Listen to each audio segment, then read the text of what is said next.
Good afternoon and welcome to this afternoon's webinar, which is part of the Connect Resound Learning Festival. Thank you to those of you who are rejoining us in the festival, and thank you also to those of you who are attending a session for the first time. It's really lovely to see you all here.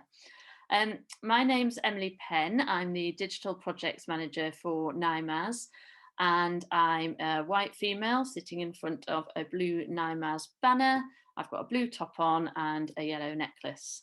Thank you all so much for joining us. We're really hoping that you'll find this session useful and enjoyable. It's really wonderful this week to be getting together with so many music practitioners and music professionals to explore the world of online music education after a very challenging and interesting year for this area of work. Before we start and before I introduce our speakers, I'm just going to go over some housekeeping. If you've any technical problems or if you want to chat to your fellow delegates during the session, please use the chat icon in your Zoom toolbar.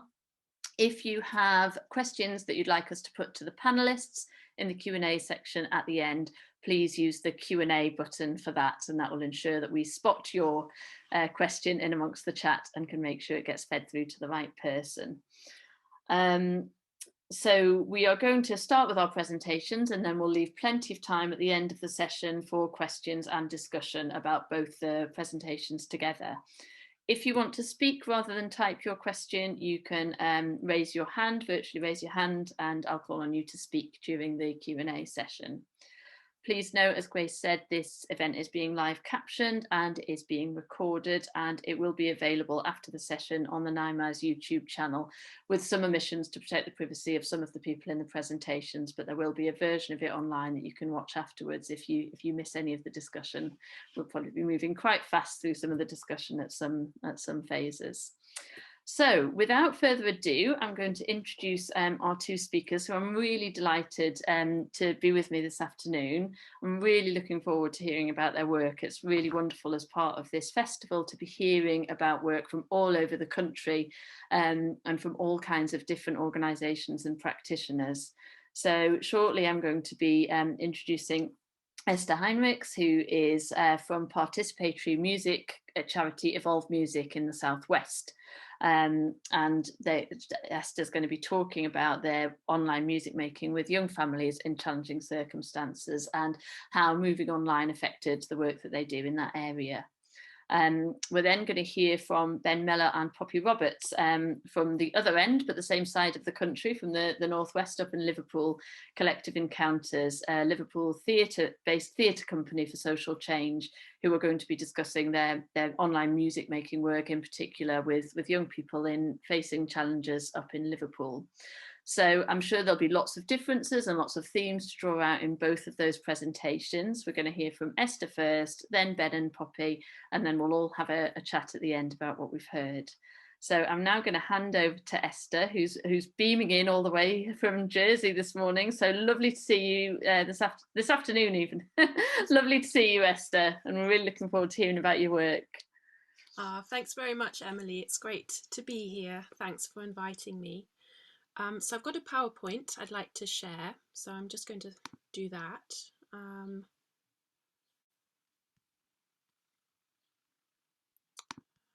Just bear with me while I open up my PowerPoint. Can you see my screen? If somebody gives it, brilliant. Okay, lovely. So I'll just play it from the start. Lovely. So my name's Esther, as Emily's already said, and thanks so much for Connect Resound Festival for inviting me along and to talk about some of my work today. So it's really good to be here. So I am an early years practitioner for Evolve Music, or that's one of my hats, and I work as part of a team of two. We run early years and a family programme for Evolve, and I've been working for Evolve Music for the last 2.5 years. So as well as working as a community musician, I'm a music therapist, and I also work in private practice as a choir leader and a voice teacher, so I have different hats for different things. So today I'm going to be focusing mainly on presenting a case study of a long-standing piece of work I've been doing with a young family. So this is one-to-one work. But before I do that, I'll give you an overview of Evolve Music as an organisation and the other things that we do. Okay, so here we go. So Evolve Music is a grassroots community music charity founded in 2017 by husband and wife Ben and Beth Flemings, and we're all based in the Southwest. So it's quite a young charity, I would say, probably, in the history of music charities. The vision for Evolve Music is to really make community music in the Southwest to evolve and to enable everybody to explore sound, create music, and tell their story. And the mission is summed up in 3 words: creating sound communities to enrich the lives and families of young people, and using sound and music. Okay, so the project I'm involved in is working specifically with young families, so children under the age of 5. So we run 2 groups and we also run one-to-one sessions. So what I'll do is I'll give you an overview of the groups we run first, and then I'll go into the one-to-one work more and put that all in context of our experience of working in the pandemic this past year. So Explorers is an open group for families with children under the age of 5. Sessions are run weekly during term time and support all aspects of a child's natural development through interactive activities that are adapted to suit babies and toddlers. Okay.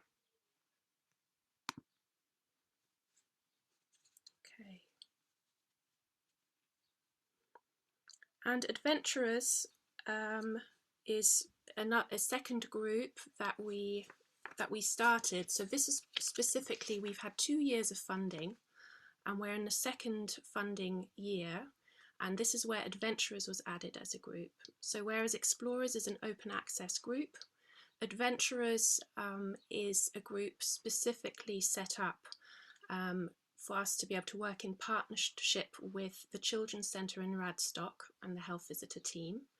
So we receive referrals from the Children's Centre, and whereas Explorers is more fast-paced, it's about supporting a child's development in those early stages. Adventurers focuses a lot more on supporting positive attachment and family cohesion, as well as supporting that kind of early development. So both groups, they run term time every week, and we're now in our second year of doing this work, and each group is 40 minutes in length. So there's some differences between Adventurers and Explorers, of course. So Adventurers tends to have a much smaller group of families come. So what we've decided, particularly for online provision, that will have a maximum of 4 families for Adventurers and a maximum of 10 families for Explorers. So we receive referral notes beforehand for Adventurers, and so we are able to tailor the sessions to the needs of the children and their family. So session plans are more fluid, and we work more flexibly and feel much freer to change our approach and the material if this feels appropriate in the moment. So families are referred to Adventurers for different reasons. Some children have additional learning needs. Some parents are struggling with mental health issues such as depression and anxiety. Some families struggle with feeling isolated. and some families have experienced domestic violence and or addiction issues. The pacing tends to be slower, and we do try and create more space for adults to really feel like they have a place in the group as well. So it's not just about the child. We're really encouraging parent-child interaction.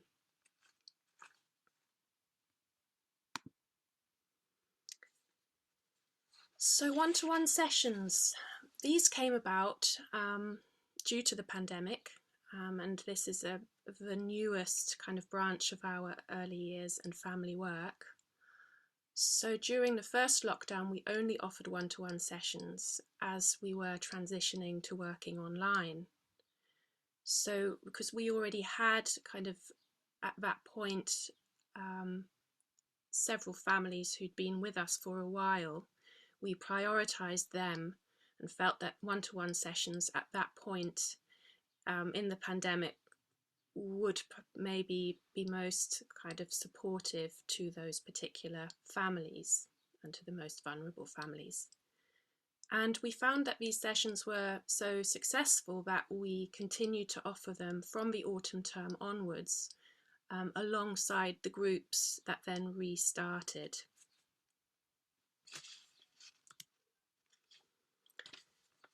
So before I present the one-to-one case study of my ongoing work with Laura and her daughter Ayla, I would like to place this particular piece of work in the wider social and historical context. So Ayla was born into the COVID-19 pandemic last June, and she hasn't known anything else. And this is Laura's first experience of motherhood, and it has all taken place within a global pandemic. So according to Homestart, 600,000 babies have been born in England in the year since the first lockdown. And Homestart and the Parent Infant Foundation did a joint online survey last summer, which came up with some very interesting findings. So almost 7 in 10 parents found their ability to cope with their pregnancy or baby had been impacted as a result of COVID-19. Nearly 7 in 10 felt the changes brought about by COVID-19 were affecting their unborn baby or young child. Only 1/3 expressed confidence in being able to access mental health support if required. And many families with lower incomes from Black, Asian and minority ethnic communities and young parents have been hit harder by the COVID-19 pandemic and were less likely to receive the support they needed. So this is likely to have widened existing inequalities. Other issues raised by parents were increased mental health concerns and difficult birthing experiences, dads and other co-parents being excluded from the pregnancy journey, and digital health appointments reported as leaving some women feeling exposed and humiliated.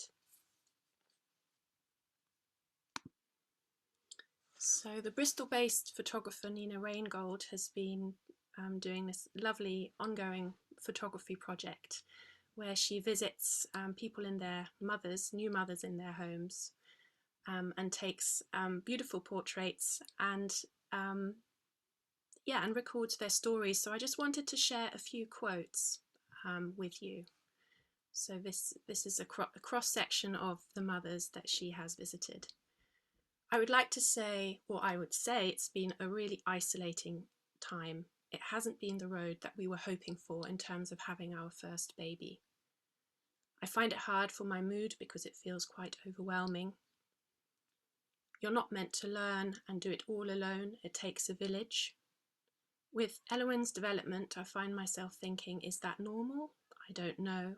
I've got nothing to compare to. It's been hard not having people around. Elowen hasn't even met my dad. I remember after Boris's first address, when we were told, that's it, we're under lockdown, I felt really lonely. I thought, this is how it's going to be for the next 4 months, every day by myself.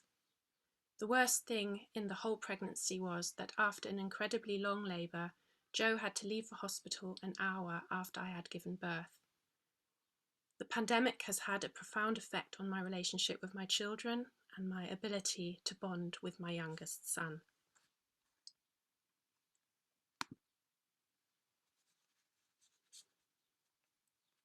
So there are some really big themes emerging here, aren't there?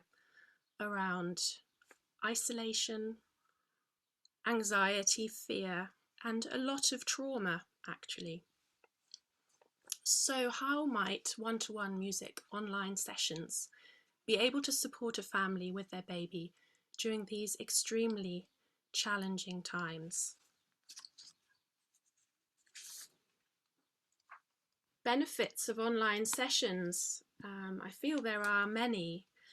So specifically looking at the benefits of online sessions with Laura and Ayla is that we were really able to have a consistency of contact. So we've been able to meet weekly throughout the second lockdown and beyond. And it's meant that there's been an ease of access. So Laura is able to attend sessions in pajamas on days when Ayla hasn't slept well, for example. And I do wonder if they would have been able to attend so consistently if we had been delivering face-to-face sessions. And there's something also about making music directly in their home space. So there's not that need for kind of translating what families do musically from the music group or the music session to the home space. And Laura takes a central role in singing the songs, and the focus is often on mother and daughter interaction, with me supporting. Because of course they are in a shared space together, and really encouraging that shared musical space between them feels really important. And then the benefits of one-to-one sessions. I mean, it's bespoke family music time. And Laura said she looks forward to the sessions every week. And in one session, she said to Ayla, "We love our sessions, don't we, Ayla?"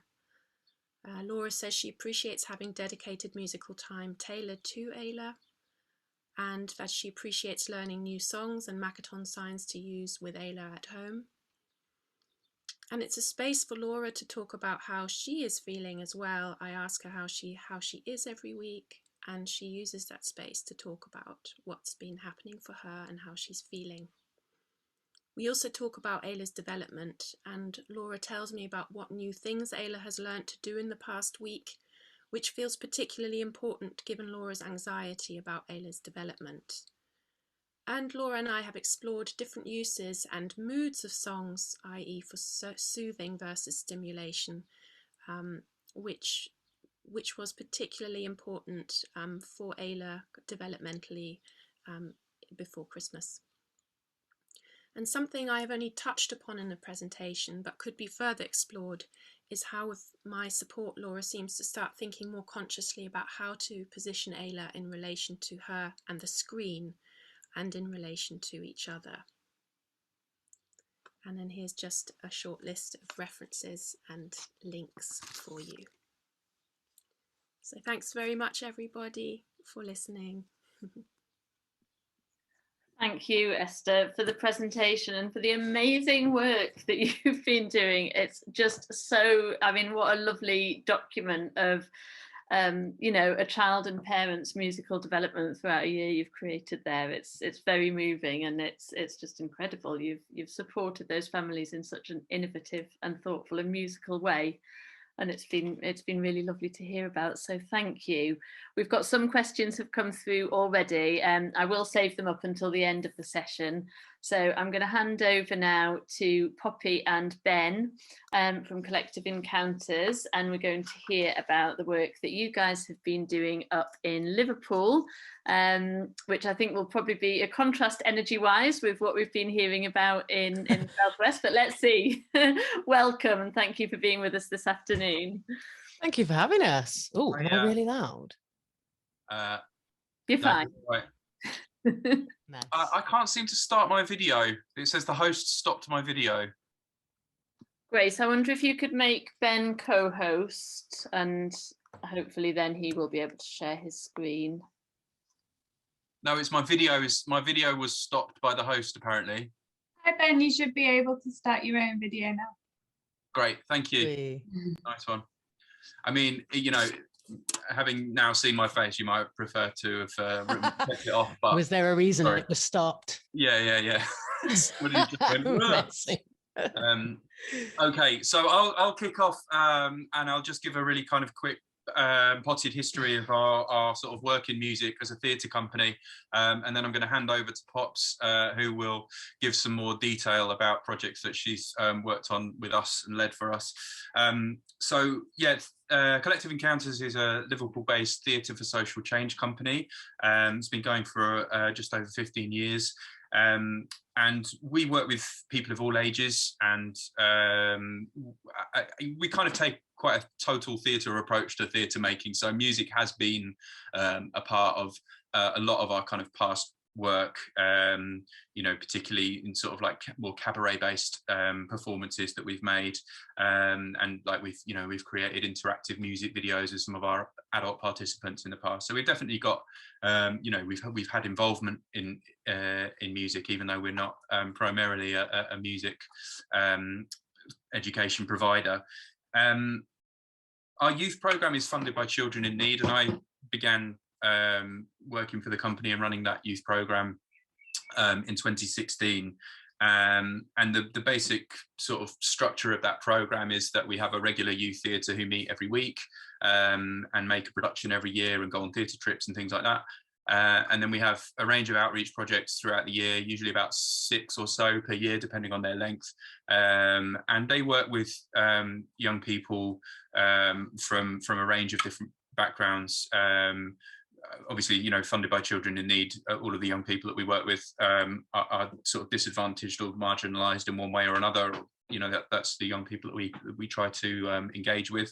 And I think that like sort of two of the kind of flagship outreach projects, I guess, that we've kind of become a kind of a part of our annual schedule over the last few years has been working with children who are looked after and working with young people with experience of migration in a project called Where You're At, which I started in 2018 and has run in one form or another every year since then, even during lockdown.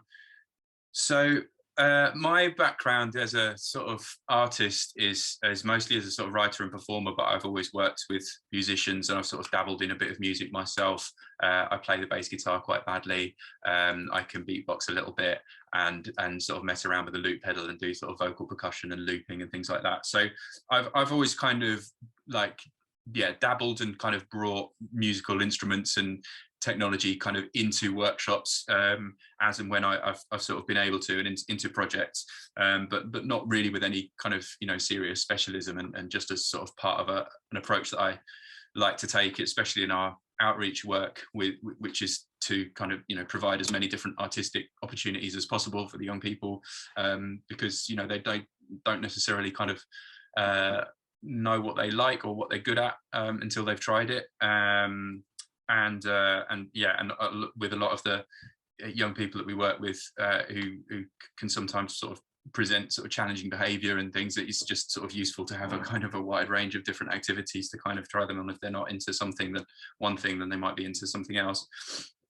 So I think it was probably around 2018 when we did the first Where You're At project that I decided to get an actual professional musician to come and run some music sessions with the group. And because we were working with young people who, some of whom didn't have very much English at all, you know, music sort of seemed a really natural choice as a sort of non-verbal art form. Or well, I mean, they did write and perform lyrics in English, but they, you know, were also encouraged to use their mother tongues and sort of, you know, musical styles from their own cultures. So it was a kind of a meeting point in that way, and it was quite a sort of simple process, and a process that we've, you know, used effectively and sort of adapted to working online as well, which was just basically to the musician that we worked with on the first Where You're At project was called Hamdi Hassan, HMD, and he's a electronic music producer, rapper, singer. So he'd bring in sort of a few different sort of drum loops for the young people to select their favorite kind of beat, and then they would choose different MIDI instruments to play in their own sort of bass lines and synth lines and chords and melodies, and on a sort of simple MIDI keyboard into a laptop, and then write and record lyrics. And within a sort of a couple of hours sort of session, we've kind of created a track, which he would sort of then go away and kind of polish up a little bit, and we'd sort of at the end of the project, I either have an instrumental version of that track that they could perform their lyrics over live, and also then we've got it posted on our SoundCloud for them to sort of share with friends and family if they feel like they want to after the project's done. And all of those projects have got Arts Award attached to them as well, so obviously they're part of their Arts Award portfolio. So that approach has been sort of, like I said, something that has been a part of where you're at every year really since then, and also an increasing part of our looked after children sort of summer projects. And these are projects which kind of last either, depending on because we draw in additional funding for some of our projects, so sometimes we're able to offer these projects for just a week in like a half term or in the spring holidays kind of quite intensively. Sometimes we're able to expand those into 2 weeks, and then more kind of summer holiday kind of summer school projects, but either way we're trying to engage with the same sort of group of young people every day, and like I say, provide them with a range of different kind of artistic opportunities throughout that. I might just actually really quickly play you a little clip of a track that we created. This was from the first project, from the first Where You're At project that we did in 2018, and it gives you an example of the different musical styles that are kind of being mashed up on over a beat that they've kind of created together. Play this one.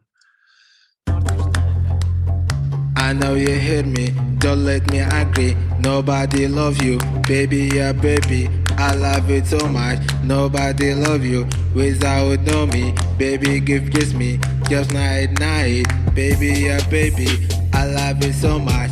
When you go, I fall in you, baby, yeah, baby. Nobody love you, nobody love you. Give me just night, wanna kiss you, wanna sweet you, baby, yeah, baby. Baby, hold me. حبيبتي يا حبيبتي كم أشتاق لك حبيبتي أريد قبلتي في الصباح وفي المساء أريد أن نكون معك في كل. So that's just a little clip of a track called King Music that was created on that project. Like I said, it's quite sort of roughly, we don't have a vocal booth. We're just kind of recording that on a microphone in a workshop room. So, but it's a nice kind of quite instant, immediate feedback kind of way of kind of creating music with young people. Then we in 2019 we started working on a show, and I was aware that with our regular youth theatre, and I was aware that our youth group kind of had a lot of young people who were sort of interested in music in some form or another. So I started putting on informal music club sessions prior to our regular kind of youth theatre rehearsals and workshops on a Tuesday night.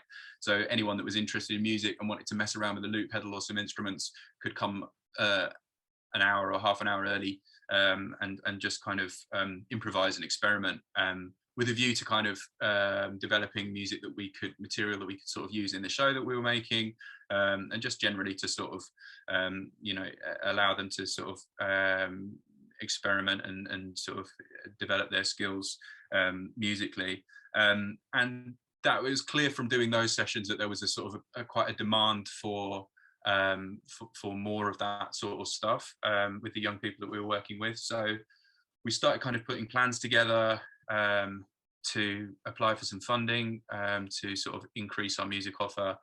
And then the pandemic happened, obviously, and everything kind of got shelved. But we realized that we managed to sort of, during lockdown, we kind of, all of our outreach projects kind of got turned into online arts awards projects. And so we did quite a successful version of Where You're At and trialed using that same process of making music, but obviously without the ability to sort of play in music and instrumentation live with a MIDI keyboard, but still kind of create with that sort of selection of sounds and beats kind of process, and obviously writing and recording lyrics and then recording them on their phone and sending them over and mixing them into a track. So that kind of translated fairly well with our Where You're At project. And then we sort of decided to go for doing the music club project, but as a full music project, and called it Mixtape Mondays, because it happened on a Monday night, and we wanted to work with a mix of musicians, and that's I think that was the first project that Poppy worked on with us. We also worked with Hamdi, and we worked with another musician and sound designer called Sam, who'd done the sound for our show in 2019. And that was our first full sort of music focused project, and that was sort of really lovely. And I'm going to let Pop sort of talk about the process of working online from her point of view, from her perspective, because I think each musician, although they were all using Ableton and they were all kind of working in a similar kind of way, had their own kind of particular kind of way of approaching that and developing tracks over a longer amount of time and more sessions with the young people, so they could get kind of more involved in the music creation and lyric writing. And then we also partnered with the Prince's Trust to do a music production course with the Prince's Trust, which Pops is going to talk about. And we are finally getting around to applying for that funding and going for some more music provision, which if we get it, hopefully from Youth Music, will mean that we'll be able to start doing some more music based delivery, some more sort of involved music based delivery, which will hopefully begin to sort of be happening in more of a physical space, although we're kind of still alive to what we've learned from digital and what we can kind of continue to offer in terms of digital, because it did give us a lot more kind of reach and enables young people who wouldn't normally have been able to access our sessions to access them. But anyway, I could waffle on for ages. I was going to play another clip, but I think I'll hand over to Poppy now, and then Oh, thank you. Thank you for having me as well. So it was a great experience, actually, considering I'm sure a lot of us who had to teach online, the initial reaction to it was like, oh no, I was dreading it at first. But it's as time went on, the first lockdown especially, and the second, it just got more and more intuitive, I guess. So there were more things on offer. Lockdown, you just touched on something that I'll speak about later as well, which is how accessible it's made sessions and music for lots of people that I think we underestimated how many young people especially were quite alienated from group sessions. I'll give a little intro about myself. I'm a musician and a vocalist predominantly, but I produce my own music, and I teach Ableton to beginners and intermediately. I have bespoke lessons that I do with Ableton, and shortly about to become an official Ableton tutor after my 2-day exam, which of course I'm really looking forward to. And I basically I've worked quite a lot with female focus groups as well, something that is really prominent as a need in the industry. I think a lot of young female musicians or female identifying musicians approach it with trepidation and can often feel quite unwelcome in spaces of music production. So that's kind of what I specialize in, facilitating particularly sessions like that. But I met Ben doing a really interesting project at Islington Mill in Manchester, and from then on, as he mentioned, invited me to come and facilitate some of the Mixtape Mondays, which was magical. The young people are so so involved and obviously super animated. I hadn't really taught children that work in general performing arts, so the theatrical side of things, and it was really refreshing to see how engaged they got, how engaged and how fast they got engaged with it. Again, everyone having really different musical backgrounds, and making that gel online is quite tricky, but we got there in the end. And I think that predominantly what I wanted to do with a lot of the young people is make them just more comfortable with music software. At that time, we didn't know how long lockdowns were going to go on for. And I think a lot of young musicians perhaps were now a bit more open to the idea of producing at home. So simple things like Zoom's remote access, just loading up DAW, a digital audio workstation like Ableton, Logic, a lot of these programs, GarageBand, and giving the young people a chance to actually just control my mouse, which obviously is thrilling for a young person to be able to control someone else's computer. And the engagement with that was great. And I think that's when I started to realize that there really was a way of upping the game and really using this to our advantage again. And now that we are able to provide sessions and make them this accessible, particularly in the case of the Prince's Trust, which was working with young people aged 16 to 25 who had either anxiety issues, ADHD, autism on various spectrums that they felt were limiting how they were interacting in groups, especially. And what an extraordinary privilege to be able to give these young people the opportunity to be in a group and make something as a group, but be in the comfort of their own home. That is something that was very much, I think I underestimated at first, and the outcome was wonderful, because with the Prince's Trust, we were working towards a Bronze Art Award. So they were leaving all with Bronze Arts Award, which was across the board, all of them came out with, which was exceptional. I knew it was going to happen. As soon as I met them, I knew they were all going to pass, because they were just so interesting. And even just talking and creating a community where young people can speak about the music they like, the music they don't like, a bit of banter between them. And yeah, just a really healthy sort of, cultivating a healthy environment to be able to discuss music and then focus on making music together. And I think from what I've researched, I think that having a common cause, all of us were there to make music and learn a bit about music production, already kind of took the heat off those of the participants who had issues with group activities. When there's a focal point, it just seemed much, much easier. And really like goading each other on and encouraging each other was wonderful to see. So again, I mentioned there was remote access. All of the participants had to go on Ableton, a very useful and very intuitive piece of software, and why I use it. And they then experienced sampling. They learned the difference with audio MIDI. They were engaging with special effects, reverb. All of them took it in turns, and also sort of shared each other's taste in it. And together we built a track, and everyone had input in it, which was just wonderful. And again, coming out of sessions with 1.5 pieces of music, like songs together, is wonderful to go from point A to point B. We also covered basic song structure.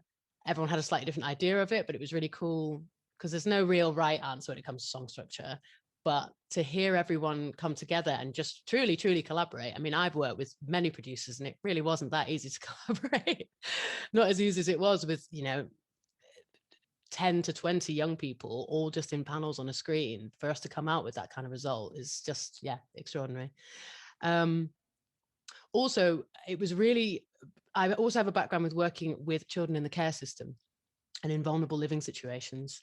And I found that the one thing that can be quite a challenge, I don't know if other people have found this when they're working with groups, is that you have a mixture of people or participants who, some of them have access to technology, even, iPads, laptops, or on their phone, and some of them have less.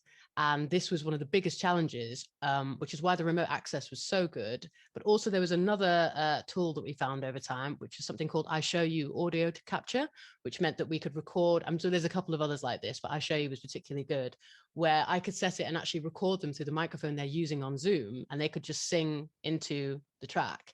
There's a bit of latency, but obviously we were editing afterwards. And that was extraordinary, just to be able now to, live and direct, they were able to put vocals down. Because it can be quite intimidating if you leave it over time, or you say, oh, can you go and find something and record it and send it over? And a lot of people did have access to this.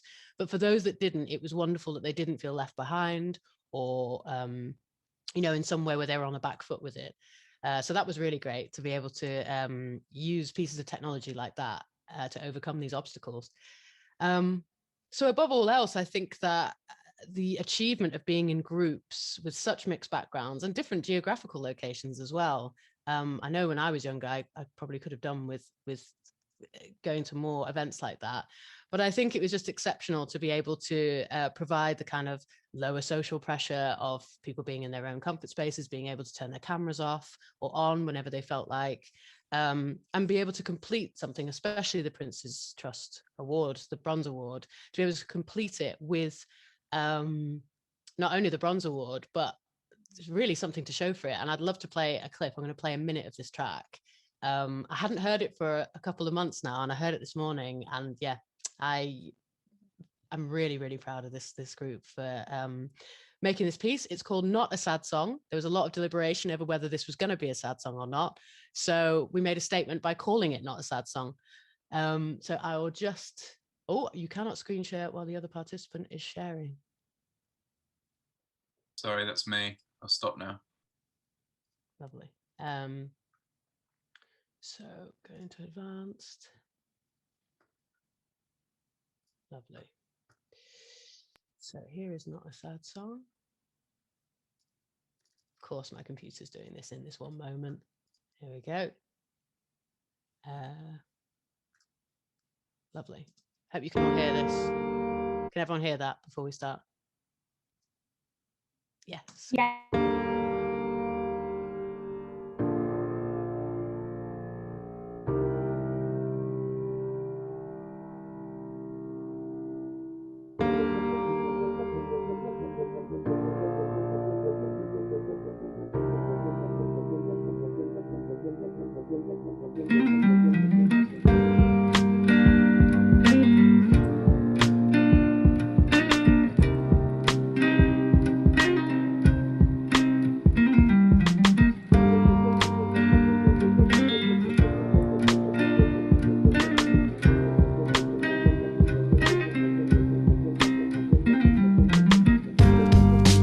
Let the people inside, and I let people out. But we can make it somehow. I let the people inside, and I let people out. But we can make it somehow.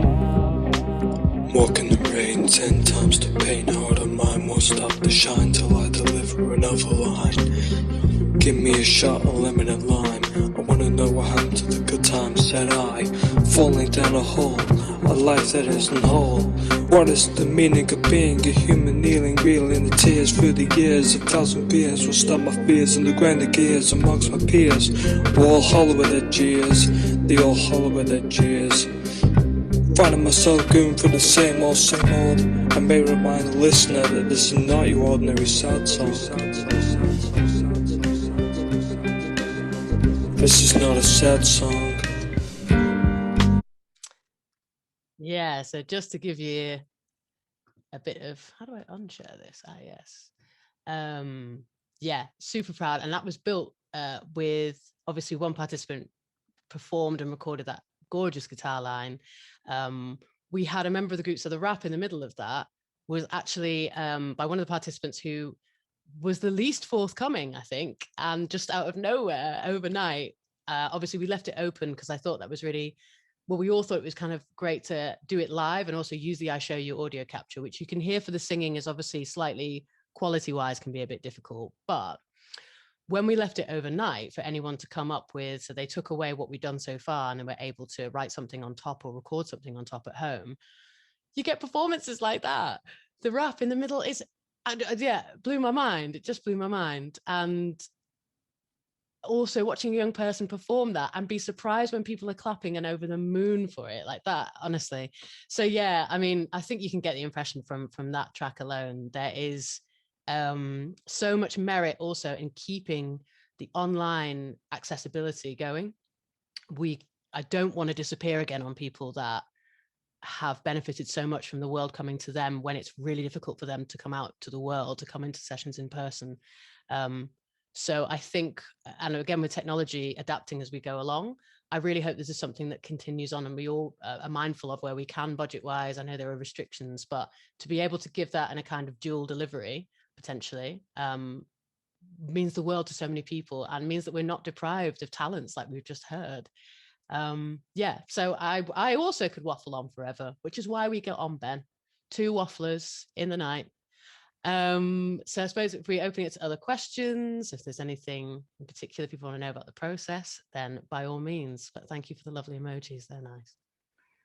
They are beautiful emojis. Thank you, Caroline. And thank you both, Poppy and Ben, for such an inspiring and musical introduction to your work. Just fantastic. That phrase of the world coming to them, you know, we've heard that through both the presentations this morning, and it is so important. You know, you all rose to the challenge of making something that was responsive to the need of last year, and as you say, had to do it really quickly with whatever you had to hand and make it happen. And obviously it was a tough time, and we did it because of acute need, but it does feel like it's revealed this year that this is an ongoing need. It's a need that we were a bit aware of, but we didn't know enough about how digital could overcome that. So it's brilliant to hear that so clearly articulated. Thank you both very, very much. Inspiring stuff again. The theme from both yourself and Esther of that sort of musical development and agency, it's just lovely to hear that from sort of a tiny baby through to the young people you were working with, really finding their voice and developing musically. So thanks ever so much for that. We've got a couple of questions. Please do put your hands up, anyone, or pop your question in the Q&A, and we will put it to our fantastic panelists. I've got a question for each of you. So first of all, we've got a question from Caroline to you, Esther. Hi. So Caroline's wondering about, it was really nice to hear about the way that you've been able to build partnerships with mental health providers and social care and health providers locally, and have referrals into your music that way.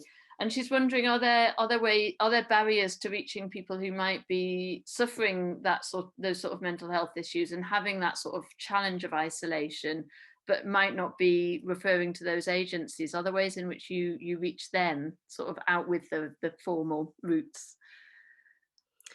Yeah, unfortunately, I think we've had to rely very heavily on the Children's Centre and the health visitors. And yeah, I think one of the challenges, and I think sadnesses, has been that actually there are often cases when we just can't reach probably the families that most need our support.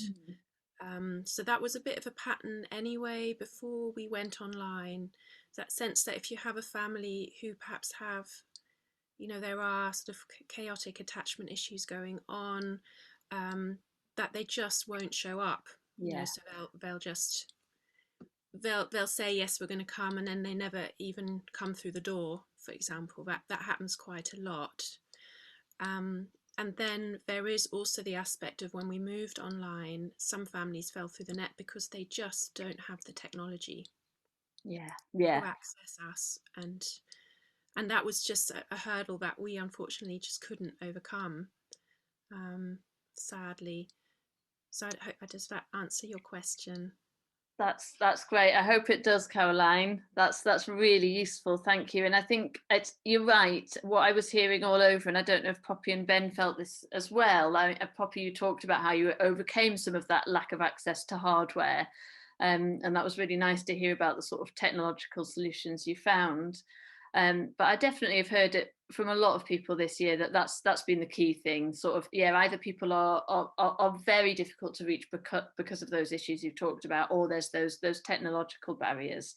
I suppose the one thing that it has shone a light on that sort of lack of digital access even more than we knew already. So hopefully we have more evidence, and we can lobby harder for those costs to be included in project funding and things like that.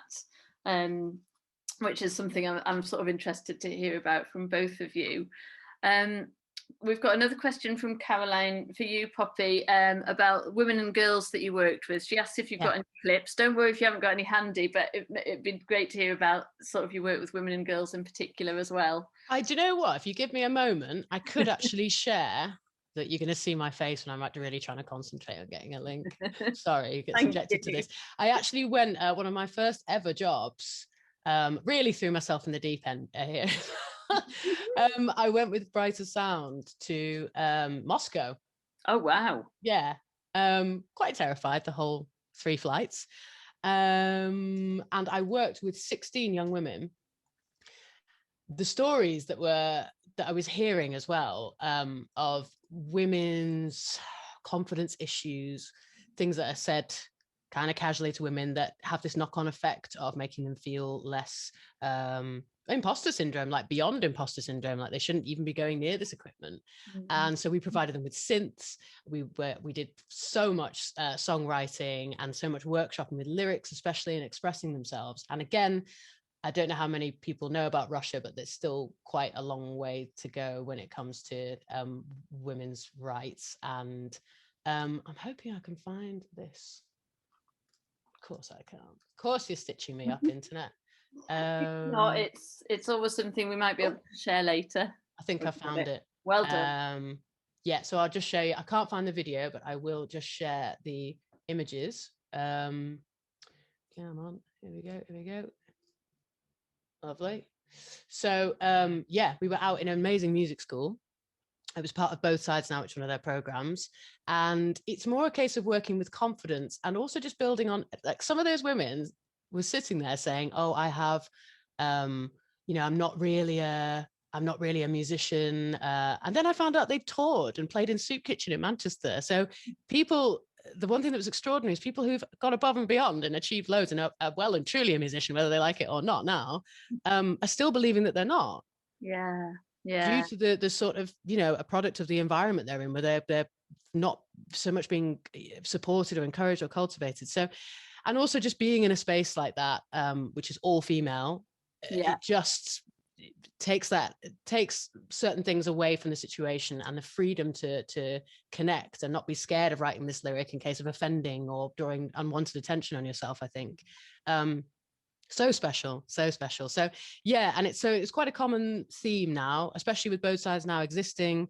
And I do think personally, when I come into a situation, or whenever I see other female facilitators there, I really see a change in the dynamic. And I also see the males of the group also responding to this and understanding that this is a different way of just being a bit more inclusive, I suppose. Yeah. So it's really lovely. And yeah, an ongoing project of mine and passion of mine. Brilliant, lovely to hear about. Thank you. And I think that sort of safe space, you know, you've both talked about those sort of safe online spaces that you were able to create, and safe spaces in different ways makes such a difference. We've got one more question, which is from Take Art. So we've got a question from the Southwest, which is going up to the Northwest, please, for this one. How willing and confident were the participants to work with the others? And how did you form that group in the first place? How did they sort of get referred onto the project and join? Ben, I think that's one for you. Okay. Well, I don't know exactly how they were. How you got them? It depends on the project, to be honest. So with Mixtape Mondays, we quite a few of the young people that signed up and got involved were from our regular youth theatre group and had sort of musical interests already. So kind of general young people from Liverpool, I guess. Although, you know, like I said, you know, we're sort of, we do kind of have referrals from, you know, children's services and other agencies quite a lot. And because we are sort of, you know, a free offer and we cover travel expenses and, you know, we try to be as open and inclusive as possible. So, you know, in line with our funding. But then there was also a general call out for that project, and which is why we kind of ended up with, and this was the lovely thing about the online Arts Awards project that we did last year and continue to do this year, is that we've kind of accessed or engaged with young people who live further afield, quite often, you know, young people who are kind of quite isolated in rural kind of areas who wouldn't normally be able to get to a big town or city where this sort of workshop is available. So yeah, we had young people from out in like Wakefield, and like in our regular youth theatre, like we've got regular members from like Hull and East Riding and stuff. So it's going to be an interesting process this year as we start heading back into a room to keep those young people engaged and keep them. This is why we're kind of looking at this sort of hybrid blended approach and trying to figure out how it's going to work, and hoping that the Wi-Fi is strong enough in the rehearsal room to have people present on a laptop or on a projector. But yeah, that's what we're figuring out.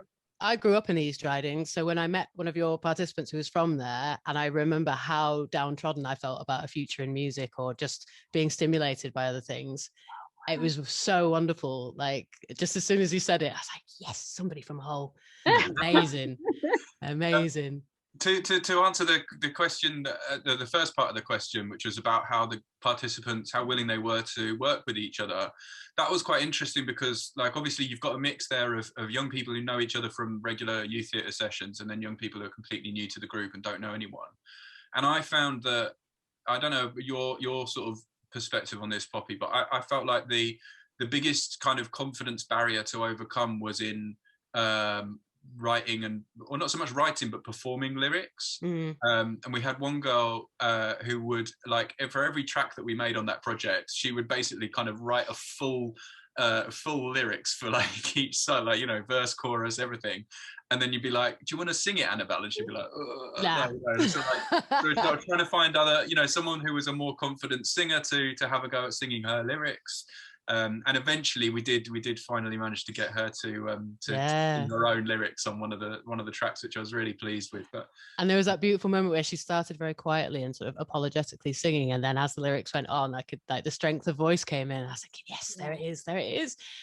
I think they were all extraordinarily receptive after one session or so, and I think that was, I could tell when we first all logged in, and then the icebreakers were really lovely actually as well, like learning a little bit about each person. So we did this icebreaker with objects, so you call a color out and they go and find an object in their room that's that color. Nice. And the little stories, you know, it's not too much, but it just gave everyone a bit of a background into this person and like objects that they like. And I thought, I just saw the mood shift straight away. And I think personally, whenever any of us are having hard times, I assume, but especially in those sensitive ages of your teen years, your early 20s, music is everything. Music is how you get through everything. Seeking out role models in music, particularly who you resonate with, or, you know, their struggle really seems to speak to you. So to be able to then become that, you know, take that side of your role model and make something similar and express yourself in that way where it is you, but it's also distantly together, this article you're making together.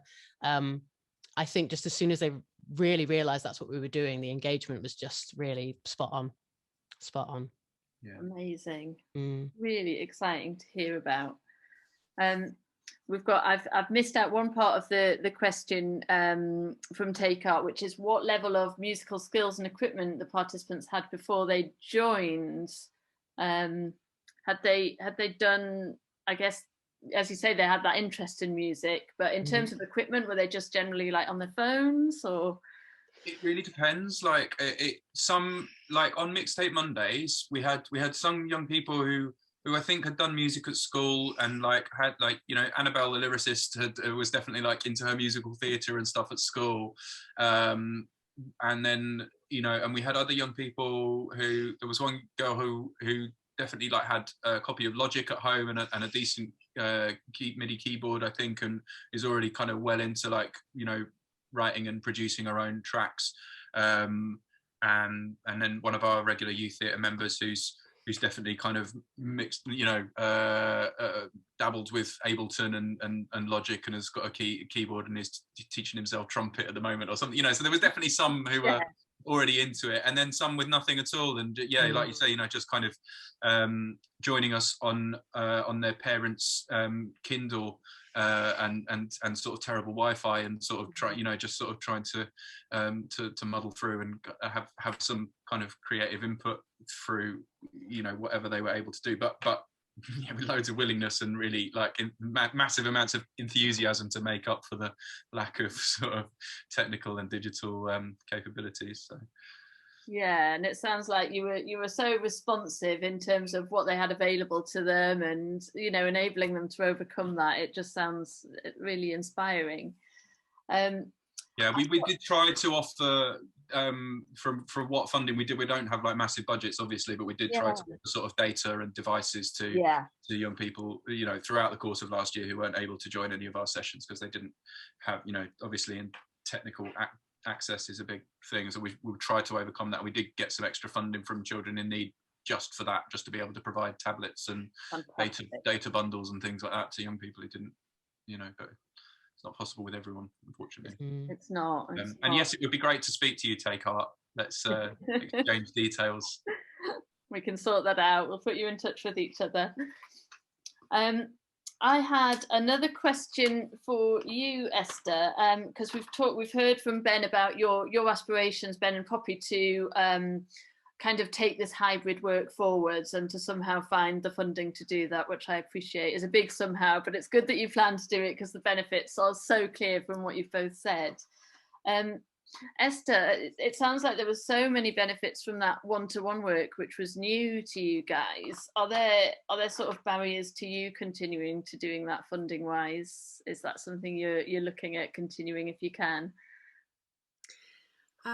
Well, I really hope so. I really hope so. I think at the moment we're in the process of applying for funding for the next round of work.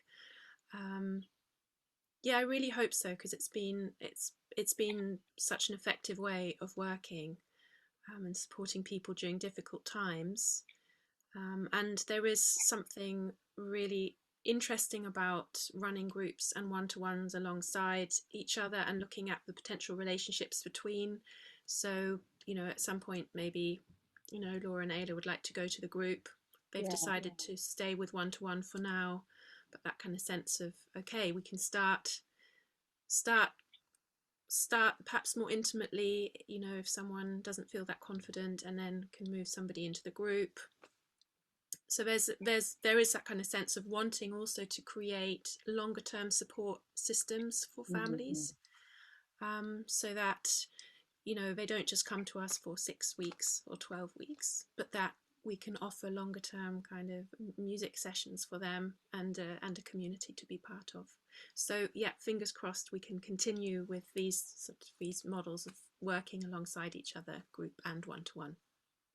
Well, I'm going to keep my fingers crossed for both of you that you can continue the amazing work we've heard about this afternoon. Well, I'd just like to thank you, Poppy, Ben and Esther, for your generosity, for your enthusiasm, and for the wonderful work you've been doing this year, and for sharing it all with us so eloquently. I feel like I've learned loads. You've given us like pedagogical tips, you've given us technical tips.